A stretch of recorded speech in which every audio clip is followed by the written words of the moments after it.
محترم، کائنات میں اللہ تعالیٰ نے جتنی بھی چیزیں پیدا فرمائی ہیں ساری کی ساری کائنات ہی رب تعالیٰ نے پیدا فرمائی ہے، لیکن بعض چیزیں ایسی ہوتی ہیں کہ ان کو بعض دوسری چیزوں پر فوقیت حاصل ہوتی ہے ان کی بعض خصوصیات کی وجہ سے۔ سال یوں سمجھیں کہ موسم چار ہیں، چاروں اللہ تعالیٰ نے بنائے ہیں، لیکن خزاں بہار کے موسم کو سارے موسموں پر فوقیت حاصل ہے۔ 12 مہینے ہیں، یہ سارے رب تعالیٰ نے پیدا فرمائے، رب تعالیٰ نے بنائے ہیں۔ رمضان کے مہینوں کو باقی 11 مہینوں پر فوقیت اور فضیلت حاصل ہے۔ اللہ رب العزت نے حضرت یعقوب علیہ السلام کو 12 بیٹے عطا فرمائے، حضرت یوسف علیہ السلام کو باقی 11 بیٹوں پر فضیلت حاصل ہے۔ اسی طرح اللہ تعالیٰ نے 1,24,000 انبیاء مبعوث فرمائے۔ اب انبیاء کو غیر انبیاء پر فضیلت حاصل ہے۔ پھر انبیاء میں سے جناب محمد رسول اللہ صلی اللہ علیہ وسلم کی ذات بابرکت کو تمام انبیاء پر فضیلت حاصل ہے۔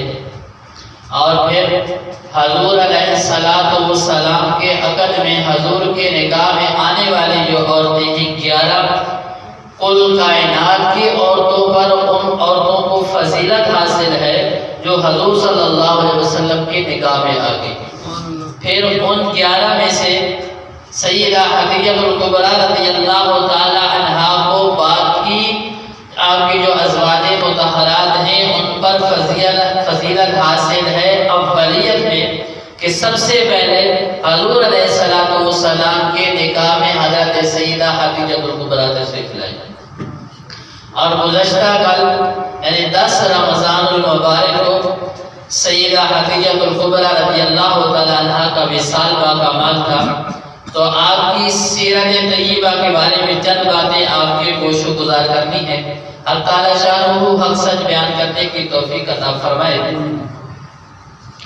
آپ رضی اللہ تعالی عنہ، آپ کا نام سیدہ خدیجہ الکبریٰ تھا اور آپ کا لقب طیبہ ہے اور آپ کی کنیت ام ہند ہے رضی اللہ تعالی عنہ۔ آپ کے والد کا نام خویلد بن اسد ہے اور آپ کی والدہ کا نام فاطمہ بنت زیدہ ہے۔ آپ رضی اللہ تعالی عنہ کے والد جو تھے یہ عرب کے بہت بڑے تاجر تھے، عرب کے بہت بڑے تاجر تھے، جس میں آتا ہے کہ آپ کے گھر ہر وقت مال و دولت کی ریل پہن رہتی تھی۔ آپ رضی اللہ تعالی عنہ واقعہ فیل سے 15 سال قبل سن 555 عیسوی کو اس دنیا میں تشریف لائیں۔ آپ امانت، دیانت، صداقت اور غریب پروری جیسی خصوصیات کی حامل تھے۔ آپ رضی اللہ تعالی عنہ کا پہلا نکاح حضرت شاید وہ مسلمان تھے یا نہیں تھے، شاید ابو ہند شاید ان کا نام تھا، ان کے ساتھ نکاح ہوا۔ ان کے یہاں اللہ تعالیٰ نے آپ کو 2 بیٹے عطا فرمائے اور کچھ عرصے بعد ان کا انتقال ہو گیا۔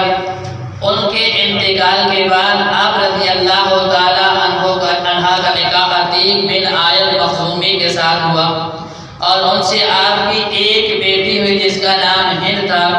کچھ عرصے کے بعد ان کا بھی انتقال ہو گیا، تو اس کے بعد آپ رضی اللہ تعالی عنہ نے شادی کا ارادہ ترک کر دیا اور والد کی وفات کے بعد آپ نے اپنے والد کی تجارت کو سنبھال لیا اور آپ جو تھا اپنا مال و دولت ایک مقررہ اجرت پر دیا کرتے تھے۔ اس کے لیے آپ کو ایک شریف النفس، دیانتدار، امانتدار شخص کی تلاش تھی۔ یہ وہ وقت تھا جب عرب کی سرزمین پر حضور علیہ السلام کی دیانت اور امانت کا ڈنکا بجتا تھا، ہر طرف آپ کا چرچا تھا۔ تو حضرت خدیجہ الکبریٰ رضی اللہ تعالی عنہا نے آپ کو پیغام بھیجا کہ اگر آپ میرا سامان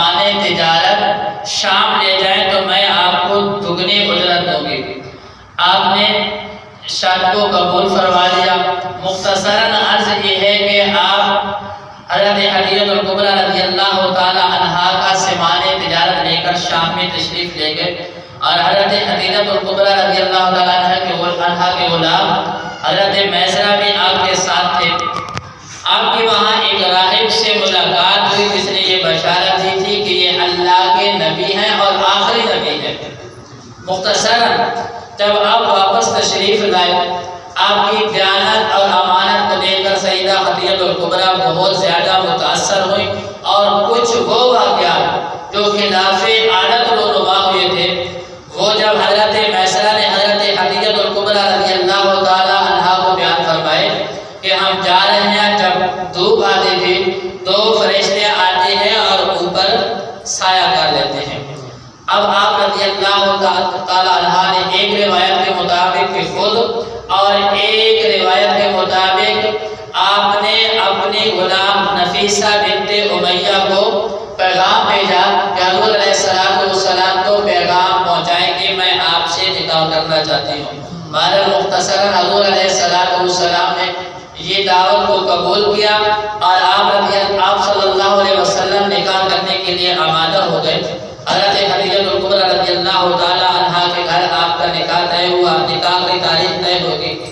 ابو طالب نے آپ کا خطبہ نکاح پڑھا جو اس وقت کے رواج کے مطابق تھا، کیونکہ نکاح کے باقاعدہ جو احکام تھے وہ نہیں آئے تھے، اس رواج کے مطابق جو تھا۔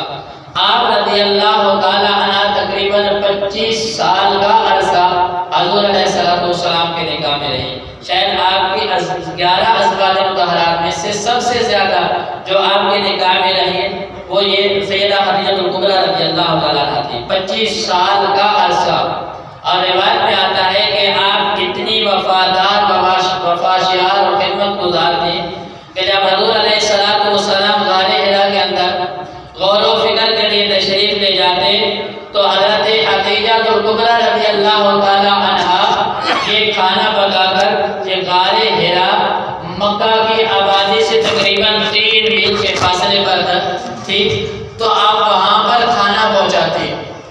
اور ان 25 سالوں میں کوئی ایک بھی ایسا واقعہ رونما نہیں ہوا جس کو آپ صلی اللہ علیہ وسلم نے ناپسند فرمایا ہو۔ یعنی اتنی خدمت اور وفا کے ساتھ 25 سال گزارے ہیں کہ ایک لمحہ بھی ایسا نہیں آیا، کوئی ایک ایسا کام بھی نہیں کیا جس کو آپ صلی اللہ علیہ وسلم نے ناپسند فرمایا ہو۔ بالآخر آپ 10 رمضان المبارک کو اس دنیا سے انتقال فرما گئے۔ یہ نبوت کے 10ویں سال ہے، یعنی نبوت سے 10 سال بعد آپ اس دنیا سے تشریف لے گئے۔ اور حضور علیہ السلام نے اس سال کو عام الحزن یعنی غم کا سال قرار دیا تھا۔ ایک تو آپ کی وفادار بیوی کا انتقال ہوا اور دوسرا آپ کے جو چچا سرپرست تھے ابو طالب، ان کا بھی انتقال اسی سال ہوا ہے۔ ام عائشہ صدیقہ رضی اللہ تعالی عنہا فرماتی ہیں کہ حضور علیہ السلام حضرت خدیجہ الکبریٰ رضی اللہ تعالی عنہا کا اس قدر کثرت سے تذکرہ فرمایا کرتے تھے کہ بعض اوقات میں عرض کرتے کہ یا رسول اللہ صلی اللہ علیہ وسلم کیا خدیجہ الکبریٰ کے علاوہ اس دنیا میں اور کوئی نہیں ہے؟ حضور علیہ السلام فرماتے کہ انہوں نے 25 سال کا عرصہ میرے ساتھ گزارا ہے اور اللہ تعالیٰ نے ان سے مجھے اولاد عطا فرمائی ہے۔ اور حضور علیہ السلام کے گھر جب بھی کوئی چیز آتی حضور علیہ السلام کو تقسیم فرماتے تو حضرت خدیجہ الکبریٰ رضی اللہ تعالیٰ عنہا کی سہیلیوں کے گھر سب سے پہلے بھیجا کرتے تھے۔ اتنے آپ علیہ السلام کو حضرت خدیجہ الکبریٰ رضی اللہ تعالیٰ عنہا کے ساتھ محبت تھی۔ اب قرآن کیا فرماتے ہیں؟ النبی اولیٰ بالمؤمنین من انفسہم وازواجہ امہاتہم۔ حضور علیہ السلام کی سب سے پہلی بیوی تھی اور یہ مومنوں کی سب سے پہلی ماں ہے۔ اور قرآن کیا فرماتا ہے کہ النبی اولیٰ بالمؤمنین، یعنی کہ حضور علیہ السلام کے جو ازواج مطہرات ہیں وہ مومنوں کی مائیں ہیں۔ اب قرآن نے یہاں پر کوئی تخصیص نہیں کیا کہ 1 ہے، 2 ہے، 3 ہے، 4 ہے، 5 ہے۔ اب حضور علیہ السلام کی 11 بیویاں ہیں، قرآن نے جمع کا لفظ استعمال ہوا ہے قرآن میں، تو گویا کہ 11 کی 11 حضور علیہ السلام کے جو ازواج مطہرات ہیں وہ مومنوں کی مائیں ہیں۔ اب قرآن نے یہاں پر مومن کی قید لگائی ہے